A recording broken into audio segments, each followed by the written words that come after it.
तिरुपति के लड्डू में जानवरों की चर्बी का सच क्या है?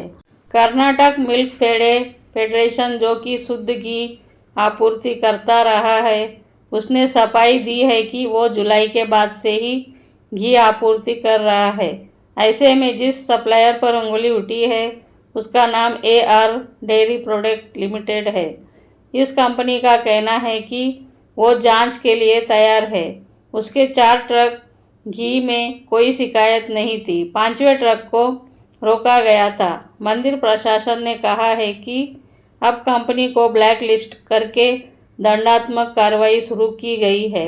आंध्र प्रदेश के विश्व प्रसिद्ध मंदिर तिरुपति बालाजी के लड्डुओं के घी में मछली के तेल और जानवरों की चर्बी की बात से हंगामा मचा हुआ है। आंध्र प्रदेश सरकार ने दावा किया है कि जिस घी से लड्डू तैयार किया जाता है उसमें मिलावट पाई गई है। ये मिलावट पिछली सरकार के दौरान दिए गए घी के ठेके के चलते हुई। इसको लेकर मंदिर समिति तिरुमला तिरुपति देवस्थान ने कहा है कि जिस ब्लैक लिस्टेड सप्लायर के घी में मिलावट मिली है उसे पूर्व की जगनमोहन सरकार के दौरान ठेका दिया गया था। इन आरोपों पर केंद्र सरकार ने आंध्र प्रदेश सरकार से रिपोर्ट मांगी है और जांच के बाद कार्रवाई का भरोसा दिया गया है। लेकिन इस खुलासे के बाद एक तरफ देश भर में सनातनियों के बीच आक्रोश का भाव नजर आ रहा है। भोपाल जैसे कुछ शहरों में विरोध प्रदर्शन भी हुए हैं। सुप्रीम कोर्ट से लेकर हाई कोर्ट तक अर्जियां दी जा रही हैं। दूसरी ओर राजनीतिक आरोप प्रत्यारोप भी जारी है। बीजेपी नेताओं ने दोषियों को फांसी की सजा देने की मांग की है। कांग्रेस ने सीएम नायडू पर सवाल खड़े किए हैं कि 3 महीने तक सीएम ने खुलासा क्यों नहीं किया। जगन मोहन रेड्डी ने आरोपों को निराधार बताया। कांग्रेस ने सीबीआई जांच की मांग भी की है। तो जगन मोहन रेड्डी ने कहा है कि 100 दिन की नाकामी छुपाने के लिए चंद्रबाबू नायडू ने निराधार आरोप लगाए हैं। दरअसल आंध्र प्रदेश में सत्ता बदलते ही 12 जून को ही तिरुपति मंदिर के प्रसाद में इस्तेमाल होने वाले घी की जांच के नमूने लिए गए थे। जांच रिपोर्ट 23 जून तक तैयार हो गई, लेकिन खुलासा सितंबर में हुआ।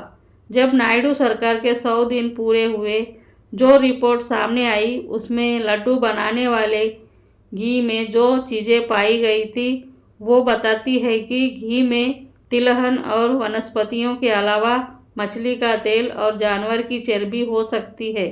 ये जांच नेशनल डेयरी डेवलपमेंट बोर्ड यानी NDDB के centre for analysis and learning in livestock and food यानी CALF लैब में कराई गई थी। रिपोर्ट में कहा गया है कि इन लड्डुओं में जिस घी का इस्तेमाल हो रहा है वो घी मिलावटी है और इसमें फिश ऑयल, एनिमल टैलो और लार्ड की मात्रा भी हो सकती है।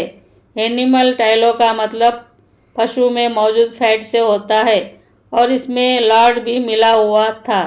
लार्ड का मतलब जानवरों की चर्बी से होता है और इसी रिपोर्ट में ये भी बताया गया है कि इसी घी में फिश ऑयल की मात्रा भी हो सकती है। हालांकि इस रिपोर्ट में ये भी लिखा है कि कुछ परिस्थितियों के कारण गाय के घी में जानवरों की चर्बी और उनके फैट के अंश पहुंच सकते हैं और जांच में फॉल्स पॉजिटिव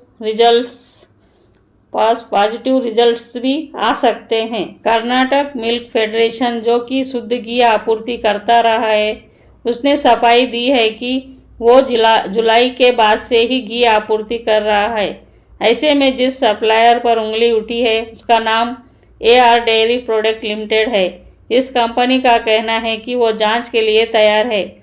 उसके 4 ट्रक घी में कोई शिकायत नहीं थी। 5वें ट्रक को रोका गया था। मंदिर प्रशासन ने कहा है कि अब कंपनी को ब्लैक लिस्ट करके दंडात्मक कार्रवाई शुरू की गई है। मंदिर में घी की सप्लाई के लिए टेंडर निकाला जाता है। TTD के पूर्व कार्यकारी अधिकारी का दावा है कि सबसे कम बोली लगाने वाले को ठेका दिया जाता है। हालांकि पुराने मंदिर प्रशासन के अधिकारियों का दावा है कि शुद्ध देसी घी की आपूर्ति के लिए ट्रस्ट के प्लांट में ही 550 देसी गायें भी रखी हुई है। इतना ही नहीं, मंदिर में आने वाले घी की जांच की व्यवस्था है। टीटीडी मैसूर के CFTRI लैब की मदद से घी का क्वालिटी चेक कराता रहा है। अगर आपको मेरा वीडियो पसंद आता है तो लाइक कीजिए, शेयर कीजिए, सब्सक्राइब कीजिए। धन्यवाद।